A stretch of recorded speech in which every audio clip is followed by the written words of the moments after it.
गणपति बप्पा, ये देसी घी के लड्डू हैं जो मैंने खास तौर पर आपके लिए बनवाए हैं। इसका भोग स्वीकार करें गणेशा। सेठ गणपति बाबा को देसी घी के लड्डुओं का भोग लगा रहा था कि तभी सेठानी वहाँ आती है।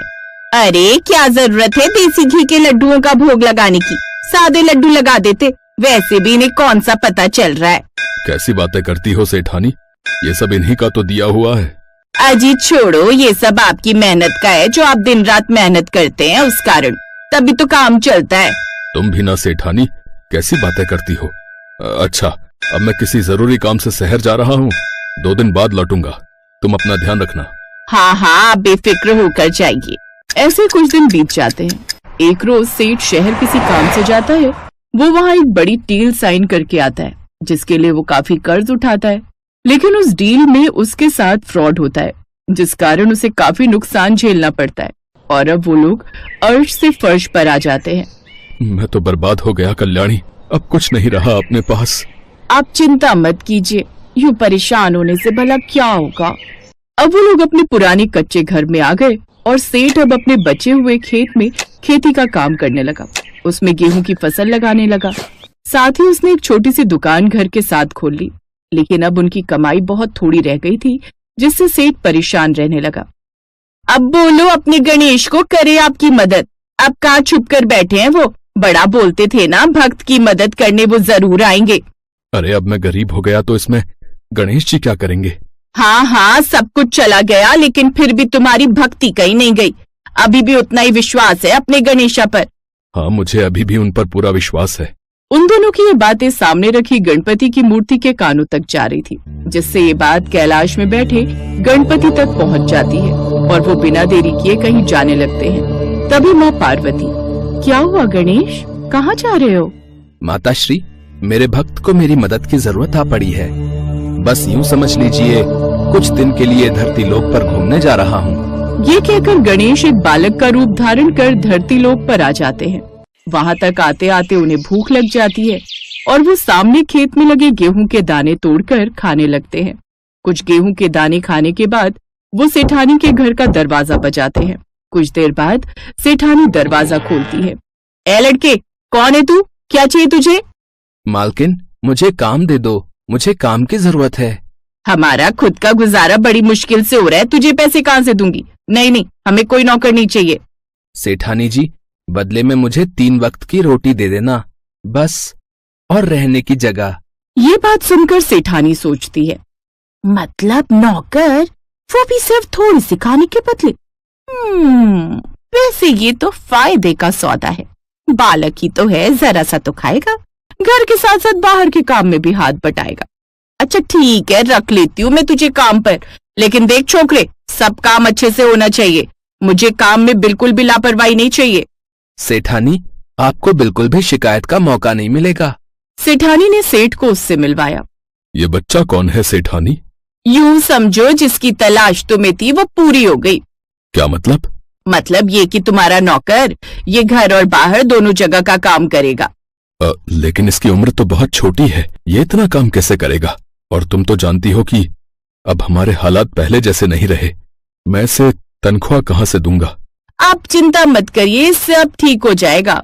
सेठ जी, आप मेरी उम्र पर मत जाइए, मैं सब काम अच्छे से कर लूंगा। अब गणेशा वहीं रहकर हर काम अच्छे से करने लगा, लेकिन शाम को जब वो खाने बैठा तो सेठानी ने सोचा 2 रोटी खाएगा, लेकिन गणेशा तो रुकने का नाम ही नहीं ले रहा था। वो तो बस लगातार खाए जा रहा था। सेठानी जी, 1 रोटी और। अच्छा ठीक है, ये लो। कुछ देर बाद, बस सेठानी जी, 1 और। इसी तरह एक एक कर खाते खाते गणेशा 7 रोटियां खा गया। ये देख सेठानी हैरान रह गई। बाप रे, पेट है या कुआं? ये देख सेठ जोर जोर से हंसने लगा। एक दिन सेठानी जब शौच से निवृत्त होकर अपने हाथ राख से धो रही थी, तो नौकर बने गणेश जी ने सेठानी को टोका। सेठानी जी, जब तक हम अपने हाथों को मिट्टी से नहीं धो लेते, तब तक वो स्वच्छ नहीं होते। इसलिए आप अपने हाथों को राख की जगह मिट्टी से धोया करिए। तू एक नौकर होकर मुझे समझाएगा? तेरी हिम्मत कैसे हुई? मैं अभी तेरी शिकायत सेठ जी से करती हूँ। सुनो जी, मैं जब शौच से निपट कर आई और अपने हाथ राख से धोने लगी, तो गणेशा ने मुझसे कहा कि मैं अपने हाथों को मिट्टी से धोया करूं। क्या ये बात सही है? गणेशा, बात तो तू सही कह रहा है। जब तक मिट्टी से हाथ नहीं धो लेते तब तक हाथ स्वच्छ नहीं होते। ये गणेशा तो बहुत समझदारी की बातें करता है, हमारा भला सोचता है। सुनो जी, कल मुझे गंगा स्नान के लिए जाना है, तुम चलोगे साथ?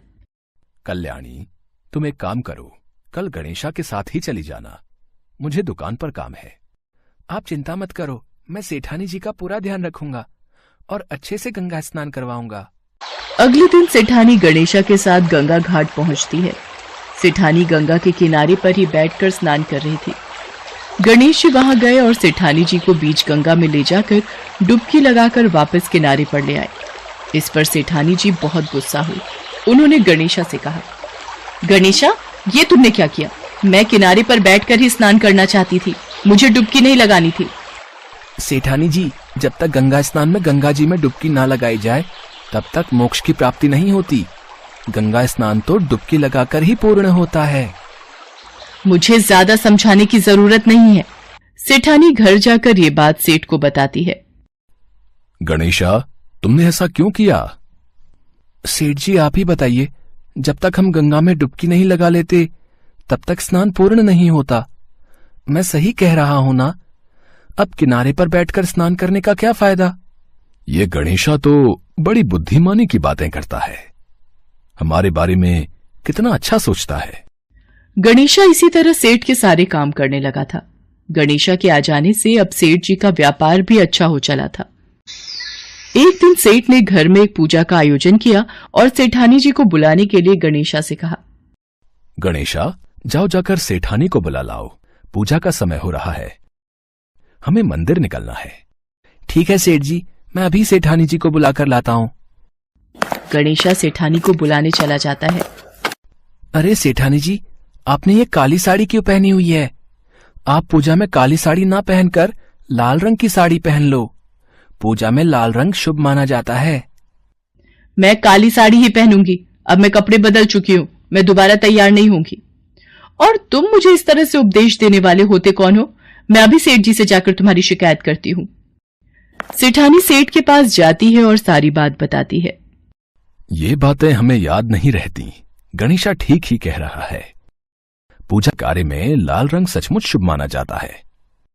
एक काम करो, तुम लाल रंग की ही साड़ी पहनाओ। ये गणेशा तो हर वक्त हमारी अच्छाई के बारे में ही सोचता है, वरना कौन आजकल किसी की भलाई सोचेगी। ऐसे ही दिन बीत रहे थे। एक दिन सेठ ने घर में गणेश पूजन का आयोजन किया हुआ था। गणेशा मूर्ति के स्थान पर बैठ जाता है। ये देखकर सेठ को गुस्सा आ जाता है। गणेशा, ये कहां की समझदारी है?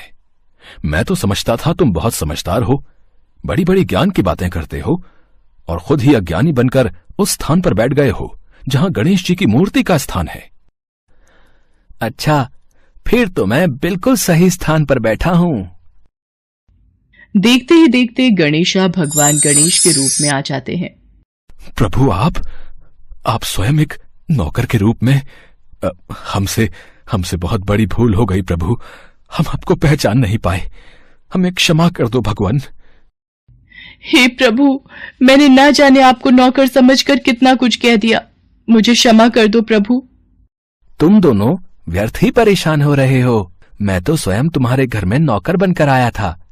मैंने तुम्हारे खेत से गेहूं के 12 दाने चुरा कर खा लिए थे, इसीलिए मैं उसका ऋण चुकाने तुम्हारे घर नौकर बनकर आया था। मेरा आशीर्वाद सदैव तुम पर बना रहेगा। तुम्हारे घर में धन, वैभव, समृद्धि की कभी भी कमी नहीं होगी। इतना कहकर भगवान गणेश अंतर्ध्यान हो जाते हैं। अब सेठ सेठानी के पास फिर से ढेर सारी धन दौलत आ जाती है। उस दिन के बाद उनके पास किसी चीज की कमी नहीं रहती और अब वो अपने नए बड़े घर में आ जाते हैं और खुशी खुशी रहने लगते हैं। सेठ के साथ अब सेठानी भी गणेश जी की भक्ति करने लगी।